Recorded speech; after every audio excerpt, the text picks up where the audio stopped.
Turkish sit-ups. For this, you can start off without any weight and kind of get the movement down first. It's totally fine. You can also use a kettlebell like I'm going to demo with, or you can use a dumbbell as well. It doesn't really matter as much. Or like I said, you can always start off with zero weight too, until you kind of get that movement down and feel a little bit more comfortable with it. This is not an entire Turkish get-up. That is a whole nother video and demo for a different day. But a Turkish sit-up does kind of cover the first beginning stages of it. Because you're only doing the sit-up part. You're not lifting your hips up. You're not standing all the way up and then coming back down. It's a video for another day. This is just the beginning part to get down. And it is actually a really great core exercise, and it is good for shoulder stabilization as well. So you're going to start off with a weight next to you, whether it is the dumbbell or that kettlebell. You're going to roll, keep your shoulders safe. So you're kind of in the fetal position here. You've got, I'm going to have it in my right hand, so I've got that hand under here, and grab it, and then this hand is over top. And then from there, you use your whole body to roll over, and then the weight is safely right here in like a chest press position. For the Turkish sit-up, you're going to have whatever hand the kettlebell is in, that same knee is going to be up, other leg is going to be out at an angle, and then this arm is also going to be at a 45-degree angle too.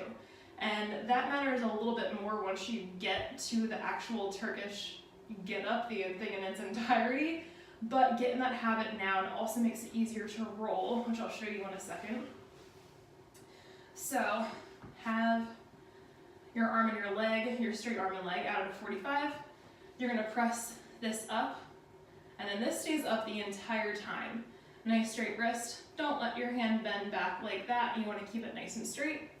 You're going to push through this heel, ground that down, push through that heel, and you're going to roll up onto your shoulder or your elbow for that diagonal arm, and then from here you're going to come up to your hand, and your hand is going to face away from you, so fingers are going to be pointed away. Arm is still nice and straight, looking up at the bell like that. So you should be nice and firmly planted between this hand and this foot, because if you were to do the whole thing, that's what you're going to push off of. But for all purposes, for just the sit-up, just get into the habit of it. Then you're going to go back down to that elbow, again looking up at the bell, and then slowly rolling all the way back down. Don't just fall down, don't skip parts, and then repeat. So again, push up onto that elbow, up all the way up to your hand, fingers facing away from you, back down to that elbow, and all the way back down. When you go to switch sides, you're going to start the same way that you're going to end the same way that you started with that kettlebell. So you're going to bring it down, and you're going to roll to the side like that. And then I'm going to pick mine up a little bit because I don't want to scratch a hardwood floor. But if you have more mats down, you can kind of drag it and halo it around your head, and then you'll do the same thing on the other side.